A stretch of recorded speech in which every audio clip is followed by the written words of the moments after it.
So now faith, hope, and love abide, these three. But the greatest of these is love. In simple terms, this verse is saying, faith is trusting in God and believing even when you can't see. Hope is looking forward and holding on to what's promised, especially beyond pain or uncertainty.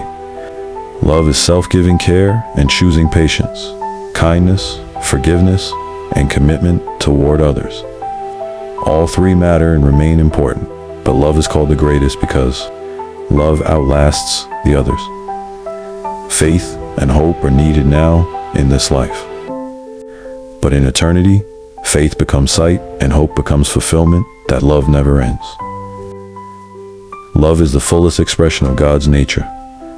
Scripture says God is love. Faith and hope connect us to God, but love reflects who God is. Love gives meaning to faith and hope. Without love, belief becomes empty and hope becomes selfish. Love turns belief into action and hope into compassion. At its core, the verse teaches that what ultimately matters most isn't what you believe or expect, but how you love.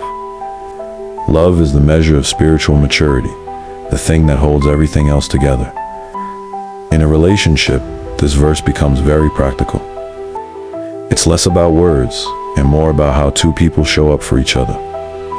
Faith looks like trusting your partner's intentions, not assuming the worst, believing in the relationship even during rough seasons, giving grace when mistakes happen instead of keeping score. Hope looks like choosing to see a future together even when things feel uncertain, working toward growth instead of giving up at the first sign of pain, holding space for change in yourself and in them. Love looks like staying kind when you're upset, listening to understand, not just to respond, respecting boundaries while still being emotionally present, choosing the relationship daily, not only when it feels good. Why love is the greatest in a relationship. Faith can be shaken by doubt. Hope can waver during hard times. Love is what keeps you gentle, steady, and human when both are strained. Real love isn't constant intensity or perfect harmony.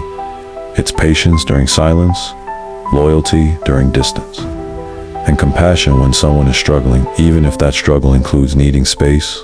In other words, love is what remains when certainty fades and the future feels unclear.